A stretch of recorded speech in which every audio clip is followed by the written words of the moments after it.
ചെങ്കടൽ പിളർന്നു വഴി നടത്തിടും, നല്ല നിലത്തൂടെ നടത്തും അവൻ.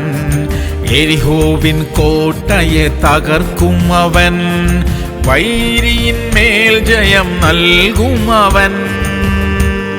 സങ്കീർത്തനങ്ങൾ 146:7. പീഡിതന്മാർക്ക് അവൻ ന്യായം പാലിച്ചു കൊടുക്കുന്നു, യഹോവ ബദ്ധന്മാരെ അഴിച്ചുവിടുന്നു. പ്രിയമുള്ളവരെ, ജീവിതത്തിൽ പലവിധമായ കെട്ടുകൾ സംഭവിക്കാറുണ്ട്. എത്ര ശ്രമിച്ചാലും അഴിഞ്ഞുമാറാത്ത കുരുക്കുകളിൽ നാം പെട്ടുപോകാറുണ്ട്. അതിന് പരിഹാരം ദൈവത്താൽ മാത്രമേ സാധിക്കുകയുള്ളൂ. ജീവിതത്തിൽ ഏതെങ്കിലും വിധത്തിലുള്ള തടവറകളിൽ രഹസ്യമായി കഴിയുന്നവർക്ക് ഇന്ന് വിടുതൽ ഉണ്ടാകട്ടെ. അവർ വെളിച്ചം കാണട്ടെ. എല്ലാവിധ ബന്ധനങ്ങളും ഇപ്പോൾ തന്നെ അഴിഞ്ഞുമാറട്ടെ. പ്രാർത്ഥിക്കാം. സ്വർഗീയ പിതാവേ, ഞങ്ങളുടെ ജീവിതത്തിൽ ഏതെങ്കിലും വിധത്തിലുള്ള കെട്ടുകൾ ഉണ്ടെങ്കിൽ അതിനെയെല്ലാം പൊട്ടിക്കണമേ അപ്പാ. ഞങ്ങൾ സ്വാതന്ത്ര്യം പ്രാപിക്കാനിടയാക്കണമേ. ജീവിതത്തിന്റെ ഇരുട്ടറകളിൽ നിന്ന് പുറത്തു വരുവാൻ തക്കവണ്ണം ഞങ്ങളുടെ പ്രിയപ്പെട്ടവരെ ഇന്ന് സഹായിക്കണം കർത്താവേ. യേശു ക്രിസ്തുവിന്റെ നാമത്തിൽ തന്നെ. ആമേൻ, ആമേൻ, ആമേൻ.